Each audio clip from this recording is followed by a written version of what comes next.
இன்று ஒரு பெண்ணுக்கு நடக்கிற அநீதியை தடுக்க அவையிலிருந்த அனைவரும் ஏன் ஊமையாகிப் போனார்கள்? நீ எப்படி இந்த வேதனையை தாங்கினாய் திராவுபதி?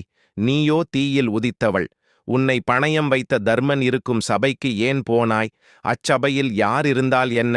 பெண் மீது கை வைப்பவன் நாசமாகி போகும் வகையில் பெண்மையை அவமதிப்புக்கு உள்ளாக்கும் ஒவ்வொரு தீயவனுக்கும் புத்தி புகட்ட அவர்களை ஏன் தீக்கு இணையாக்கவில்லை? நீ, நானும் பெண் அல்லவா?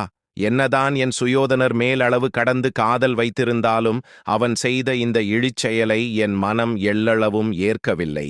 என் அழகிய வாழ்வின் ஆதாரமே அவன். என் மீதும் நான் அவன் மீதும் கொண்ட உன்னதமான காதல்தான் என் வாழ்வின் ஒரே பந்தமான காதலும் தூள் தூளாகிப் போனது. கலிங்கத்திலிருந்து என்னை கவர்ந்து வந்தவன் என் மேல் கொண்டது காதல் பித்து என்று நானும் நினைத்தேன்.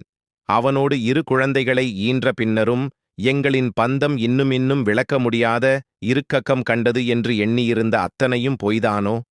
இந்த நாள் ஏன் வந்தது என் வாழ்வில்? இதை மறந்து வாழ முடியுமா? இல்லை, நடந்தது அனைத்தையும் நடக்காதது போல மறைத்துதான் நடிக்க முடியுமா?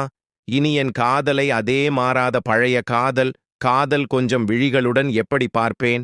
நான் அவனை மனித உருவம் கொண்ட என் கண் கண்ட தெய்வமாக நினைத்து ஒரு உயர்ந்த இடத்தில் வைத்து பூஜிக்கவும் செய்தேன். நான் சேற்றில் இருக்கும் தாமரை அல்ல, இறைவனின் பாதங்களுக்கு கீழிருக்கும் தாமரைதான் என்று திராவுபதியிடம் வல்லு கட்டிக் கொண்டு நின்றேன். அப்படி வாதாடியதும் எத்தனை பெரும் பிழை என்று நிரூபித்து விட்டான் என் கணவன்.